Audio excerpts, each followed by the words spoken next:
Hello, and welcome to Operation F&B.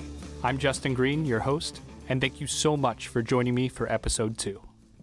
First, I want to thank everyone that's written and contacted me about episode 1. I would have never thought that I would have had such a great reaction after just one episode. To start this episode, I want to talk about a couple of things that I think everyone should be educating themselves on during this pandemic. First, let's talk about the Independent Restaurant Coalition.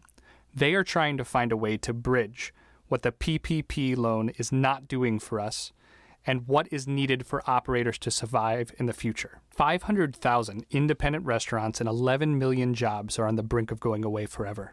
Unlike most businesses that can just turn their lights on, restaurants across the country are restricted from reopening their dining rooms and will have a capacity restrictions when they actually do. In order for restaurants to serve communities again and assist in reigniting the economy, they need critical support from the federal government. The Independent Restaurant Coalition is asking Congress to establish the Independent Restaurant Stabilization Fund of at least $120 billion to ensure that restaurants that need it most will receive the necessary capital to reopen and stay open. Please visit saverestaurants.com to learn more. Next, each week during this pandemic, I'm going to highlight different locations that need support. The financial impact of this pandemic is not discriminating. Kristen D. Murray is the owner and chef of Maurice Luncheonette in Portland, Oregon. She is also currently a finalist for a James Beard Award. They posted recently a GoFundMe page saying, "Asking for help is not easy. We are fighting to reopen and stay open." This small Scandinavian luncheonette in Portland is clearly doing something right. They have a James Beard nomination to show it. If you have any ability to help, I'll be posting a link for their GoFundMe page on my website, operationfnb.com. Think about the memories we've all made in restaurants over the years. We need these places to stay open and thrive so that we can make new memories when this whole mess is over. Next, I'd like to change gears and welcome our guest, Ray Delucci, who's the guy behind the Instagram and the podcast Line Cook Thoughts, where he gives us a look at our industry from the perspective of line cooks all over the world. Thanks for joining me today, Ray. How's quarantine life treating you? It hasn't been bad. It's definitely a little bit weirder than the normal way about, doing things, but it's, not terrible. Keep myself busy. So yeah, hasn't been that terrible. You're 22 or you're 23 now? 22. 22. Well, I cannot tell you how impressed I am in everything you've done in such a short time in your career. You started at 16 at Wendy's, and then you went to the Culinary Institute of America and graduated in 2018. Shortly after that is when you started the Instagram Line Cook Thoughts. What made you start that, and how did it lead to a podcast? Yeah, there's I guess two reasons. First, being a more obvious one is the passing of Anthony Bourdain was someone who was a voice for cooks.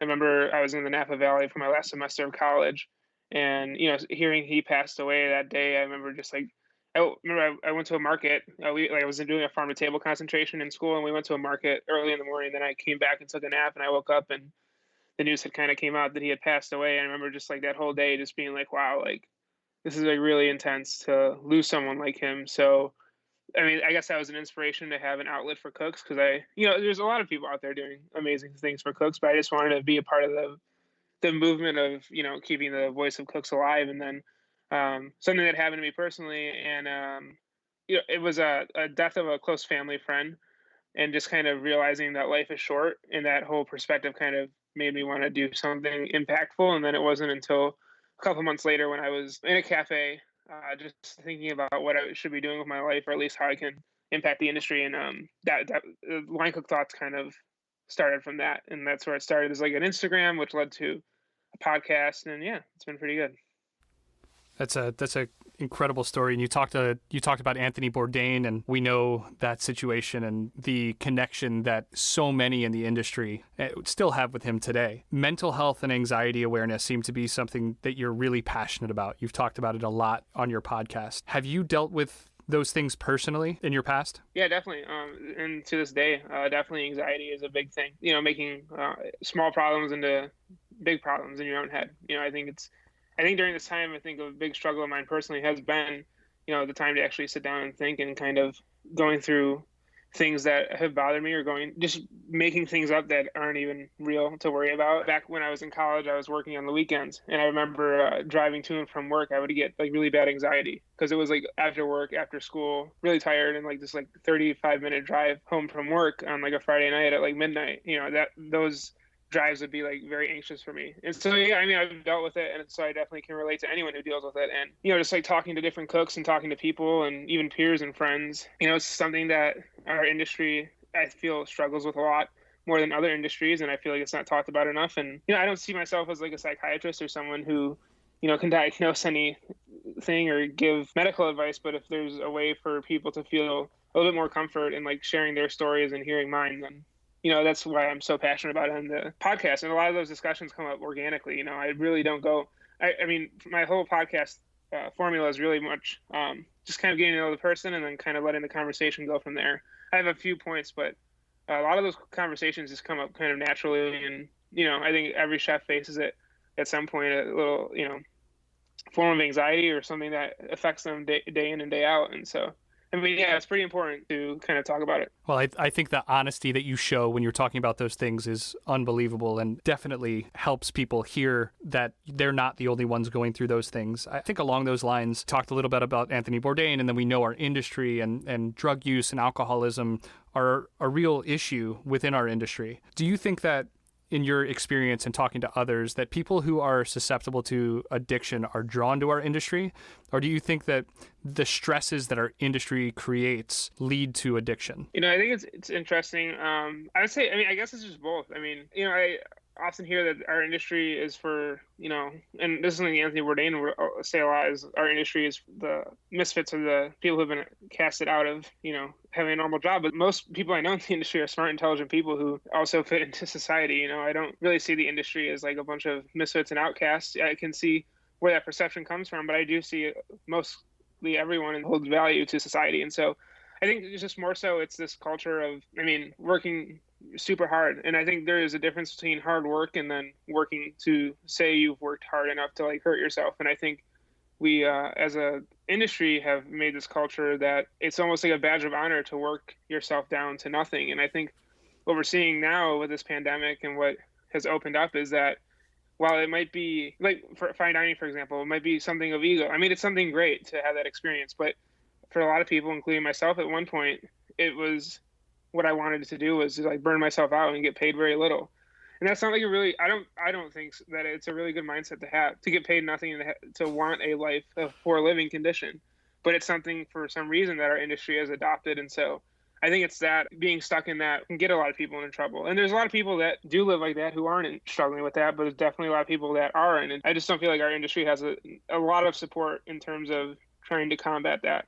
It's starting a lot more than past years, but it's decades upon decades of that behavior that we kind of let be glorified almost. To deal with those long hours that you just talked about and the stresses of the industry, you speak a lot about line cooks needing an outlet outside of the kitchen. Why is that so important? I think it's so important because I think that, I guess someone who can testify to the positives of it, when you are just cooking and you're just in the kitchen, I feel like, for me at least, when I was just cooking and all in on the kitchen and nothing else really mattered, all my happiness was dependent on that day in the kitchen. So for example, like if I had a really good day in the kitchen, I was very happy and excited, and it's great. It's the greatest feeling in the world. But then if your day is bad and your day like doesn't end up good, like you go through a bad service and you get yelled at by your chef, or you just for whatever reason tear yourself down, your whole day is ruined. Not many other jobs or not many other careers does your job dictate your entire mood for weeks and months. And it's good to be like emotionally invested in your career. I would hope everyone is. But I think when you have, for example, with myself, I'm learning guitar, I write, I read a lot, and I just have different hobbies. I like to play my video games once in a while. Just having something other than cooking and then going home and dwelling, but something productive. Like something where you're learning something else other than cooking, or like, social media, like podcast or Instagram, something that you're putting your creative energy into that isn't just the kitchen. Because if you have a bad day, you can come home and you can work on something else and it'll get your mind off things. And if it's for you, it kind of like, you can't really go wrong with working on something for yourself. And it always does feel good. And so I guess that's why I try to advocate for that, because it's important that you have that balance outside of work to work on something that isn't just the kitchen. I don't see in the next 10 years us, everyone like stopping the 80-hour work weeks.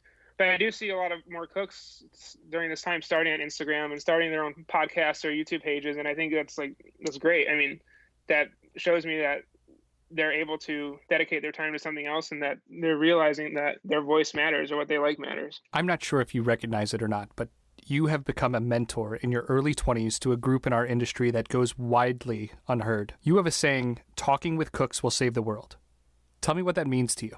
So I started this thing a while ago called Saturday Service Thoughts, and I was thinking of ways to get my thoughts out there because a lot of the pages is sharing other cooks' thoughts, and I like to also share my own viewpoints. And fellow creator Justin Khanna, who's been a mentor to me throughout the food media side of things, said start tweeting. And then one day I just took a tweet of a thought and put it up and said, this is like my thought for this Saturday service. And obviously before COVID, I would post it before, or after cooks would get out of work around 10, 11 o'clock Eastern time. And that way, as they got out of work, they'd be able to go on their Instagram feed and check and see that, the thought for this week, something to make them think about for the next week and kind of see how it affects them during their work. And that was just something I think that as I started to see more and more the news about the pandemic and how cooks are losing jobs and how they're being severely affected, you start to see how like all these other industries are starting to lose money, lose profit. It's all a chain, it's all connected, and you need the food industry in order to have other successful industries. And I think cooks hold really like a lot of value. It's a certain type of person to dedicate their life to serving others. And so you have these people that care so much about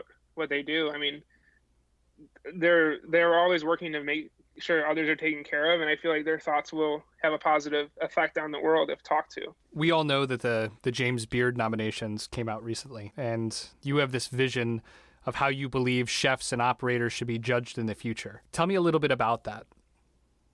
Yeah, I think it goes more so with the idea of work-life balance or how chefs have an impact on their community. I think that in the future, I'm not going to say I'm an expert at the rating system because I do follow it, but I don't follow it religiously like everyone else, or not like everyone else, but like some people do. I don't think it's a bad thing that people follow it. I think it's cool that the restaurant business has, a rating system. I think it makes it exciting. But I definitely think moving forward, especially after what we're seeing now, is that chefs shouldn't be just rewarded on their food. They should be rewarded on their impact to their community, like Jose Andres, who has gotten countless awards and is going to get more. He should be a chef of the year. Guy Fieri is doing amazing work right now. He's one of the most prolific voices out there. Like, is he going to get a James Beard Award? I don't know, but should he? Like, if he's supplying so much charity and work for people in a time of need. I mean, he's so far off the spectrum of what you would think a James Beard Award-winning chef would be in the sense of a TV personality you see on Food Network going to diners and whatnot. But he's using his platform of food media to positively impact society. And so you see that, and like I feel like that should be, I think it's a more character thing where that should be awarded more. And obviously you want to award food and creativity, but I really do see like the industry going in a way, or I would hope it goes in a way where you have chefs, no matter if they're in a Michelin star restaurant or they're in a standalone restaurant serving burgers and fries, like if they're impacting in a positive way or they're giving their cooks a healthy lifestyle, that should be recognized. It's a great point, and you talk a lot about making sure that people are treated well in the future and thinking about how we award or reward people who treat everyone within the industry that way moving forward. In my last podcast, I spoke to chef owner Justin Carlisle about how he created loyalty at his restaurants. As a line cook and someone that speaks to thousands of them, you have talked about there being a ceiling of growth. From the eyes of a line cook, how can operators create loyalty and better retain their staff and break down that ceiling? I think it's easier said than done, but I think it's going to be simple. You see like the most successful groups and most successful chefs have like an organizational like feeling. I think I think for a lot of the industry going, I wouldn't say corporate, but like having structured things can almost sometimes seem not what a true restaurant is to some cooks. But I think there's value in having meetings with your staff for tasting a new menu item or going over a new menu. And it doesn't have to be like just fine dining. It can be QSR restaurants anywhere, really. Having meetings where you go over, why you're doing such a thing. I think the explanation of why this is on the menu, why we think guests will enjoy it, is something that cooks would appreciate. I think, obviously, as many restaurants that can get benefits and health insurance, definitely brings loyalty. I think highlighting more of your cooks in terms of press or media more out there, like, talking about what the impact of a certain cook has, or if you've had someone who's been at your restaurant 20 years who's never gotten exposure, that might be a good thing to talk about in a Instagram post. And then I think just creating a culture where it's okay to take time off in the kitchen. I think definitely here in the States, from cooks I've talked to, they never feel like they can take time off. And that's not for every group or every restaurateur, but it's for a majority of them. I think by creating loyalty, you let people have their own lives and you understand what they need. I think so much of our industry is just go, go, go, we'll figure it out later. And I think to at least start to build loyalty moving forward, listening to the cooks is your best bet. These people are what makes the industry. And if they don't feel like they're welcome to go back or they're able to go back, I mean, why would they? While there is a labor shortage, and I would hope people don't capitalize, not labor shortage, job shortage, like unemployment's high. And I feel like it's going to be a lot more difficult to find a job once this is all said and done. And I would hope restaurateurs don't capitalize on that. I really do think that if you're able to build a good base now of highlighting what the cooks mean to the restaurant, highlighting what they offer to the guest and why it's so important for them to be there, and then also paying them fairly and, giving them benefits if possible. I'm not a restaurateur, so I don't know the ins and outs of everything, and I can't give a detailed list, but this is what cooks are looking for right now. And while it might not be easy, it's what they want. This, now more than ever. We're in a pandemic where people are dying from issues related to health, and a lot of cooks don't have the health insurance and they're scared. And I think that's going to be a big factor. I feel like the values are going to change, where if you are a restaurant, you're able to offer some security like that, you're going to just inherently breed more loyalty to your cause. It's going to be more important now, I think, than before. I think as a whole, operators, chefs, everyone is going to have to look at the industry differently moving forward. How are we going to keep people long term? How are we going to keep them happy? And how do we build loyalty as opposed to job hopping? So I think what you said is spot on. You brought up QSRs, which I think you're really good about making sure that people that are listening to you talk to line cooks, that you're not speaking just to line cooks in a fine dining establishment. You're talking to line cooks of all type, working in any industry, in any restaurant, in any type of food and beverage industry. And I think that's awesome. You started in Wendy's, and I think that gives you a little bit of a respect for those types of jobs, probably, right? Oh yeah. Is that something that you see, that people look at non-fine dining jobs as something beneath them, or that it's looked down upon in the industry? I just think it's forgotten about, really. I think I think we tend to forget that millions and millions of workers are employed at a place like McDonald's, and we see, we as chefs or we as people in the industry, a lot of people see a place like McDonald's as something as a negative. And whether or not, you think that the food they put out is not good or not good for people, and that it's, affected our country in some way, there's no denying that people rely on those jobs, and there's people in those jobs as cooks making money to provide for families, get through college, or just to make money. And just because, like, I don't understand how we forget those cooks, because they're important. They feed so many people. It's all right to not like and to disagree with a company's values or what they put out, but to forget about a whole workforce, I think, is something different. A lot of those people, working like in fast food, they don't, like, that's what they have right now. That's what they're able to do while balancing a degree, or it's what they are able to do while taking care of children of their own. And it's like, those cooks also deserve respect. And, I feel like a large population of the people that follow me are more so geared towards standalone fine dining establishments, but I will also want to be a voice for anyone in the industry, and not just fast food workers, like people in food media or people who work in nursing homes, like everything. Like it's so broad. I really don't think that a lot of people in the industry have a really broad view that so many people serve food or give people food and give them a chance or give them hope to be happy during the day. And I just don't see that, like, broad perspective out of as many people as I'd like. So I think that's why I share it a lot. That's great. You have so many thoughts that I think are thoughts that line cooks and chefs have all over the world. And I understand that you are starting to work on a book, and I assume that you're going to be putting some of those thoughts into that book. Yeah. So the book I've been working on is, I've been working on it for over a year. So I always wanted to write. So that person I told you about, that family friend that passed away, that kind of inspired me to start Line Cook Thoughts. She also was a big proponent of me to write. When I was younger, I would write a lot, more so like fiction things. Mostly, I loved Harry Potter, so it was mostly just probably Harry Potter ripoffs when I was younger. But no, wanting to write about the industry has been something I've always wanted to do, and I started writing this book over a year ago. And I don't even know it started out as like a journal, and then it started out as like me wanting to write, and then obviously I want to publish it. It's just my thoughts mixed with the thoughts of people I've talked to. It's not like I'm not putting in there like, oh, so and so said this about cooking. I think that's another project I'd like to work on, where it is a collective group of thoughts, but this is more so just what I've gained or what I've kind of funneled from the industry into a Word document, or it's a 107-page Word document right now, and obviously writing more and just trying to see where it goes. And I would hope that would be the first book, is just kind of a book for people to read or cooks to connect with, and then hopefully start conversation for change. I think that's the biggest thing for it, is to look at the industry in a different way than we've been looking at it. Ray, you are an inspiration and a friend to the line cooks all over the world. Everyone, please be sure to check out Ray's podcast, Line Cook Thoughts, on your favorite podcast app, and follow him on Twitter, Instagram, and Facebook at Line Cook Thoughts. Ray, it's been a pleasure. Thanks for coming on. Yeah, thank you so much for having me. Well, that wraps up episode number 2. I hope everyone enjoyed it.